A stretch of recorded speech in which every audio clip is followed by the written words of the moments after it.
अजय एकादशी का पाठ। आज एकादशी है।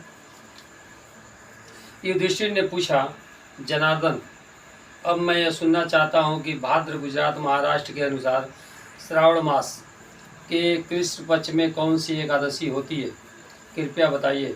भगवान श्री कृष्ण बोले, राजन, एक चित्त होकर सुनो। भाद्रपद मास के कृष्ण पक्ष की एकादशी का नाम अजा है। वह सब पापों का नाश करने वाली बताई गई है। भगवान ऋषिकेश का पूजन करके जो इसका व्रत करता है उसके सारे पाप नष्ट हो जाते हैं। पूर्व काल में हरिश्चंद्र नामक एक विख्यात चक्रवर्ती राजा हो गए जो समस्त भूमंडल के स्वामी और सत्य प्रतिज्ञ थे। एक समय किसी कर्म का फल भोग प्राप्त होने पर उन्हें राज्य से भ्रष्ट होना पड़ा। राजा ने अपनी पत्नी और पुत्र को बेच दिया, फिर अपने को भी बेच दिया। पुण्यात्मा होते हुए भी उन्हें चांडाल की दास्ता करनी पड़ी। वे मुर्दों का कफन लिया करते थे। इतने पर नृपश्रेष्ठ हरिश्चंद्र सत्य से विचलित नहीं हुए। इस प्रकार चांडाल की दास्ता करते हुए उनके अनेक वर्ष व्यतीत हो गए। इससे राजा को बड़ी चिंता हुई। वे अत्यंत दुखी होकर सोचने लगे, क्या करूं, कहाँ जाऊं, कैसे मेरा उद्धार होगा।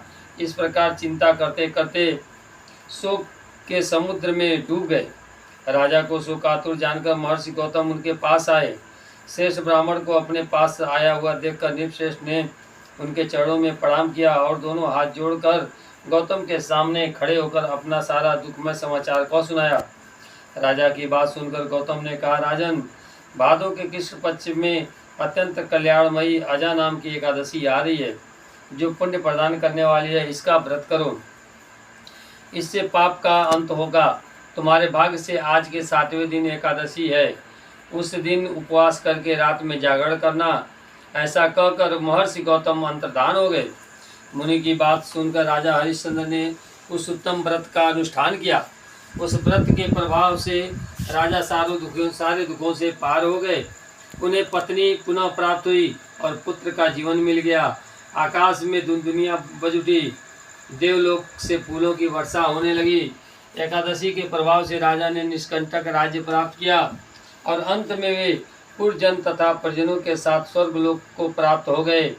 राजा युधिष्ठिर, जो मनुष्य ऐसा व्रत करते हैं वे सब पापों से मुक्त हो स्वर्गलोक में जाते हैं। इसके पढ़ने और सुनने से अश्वमेध यज्ञ का फल मिलता है। हरि ओम।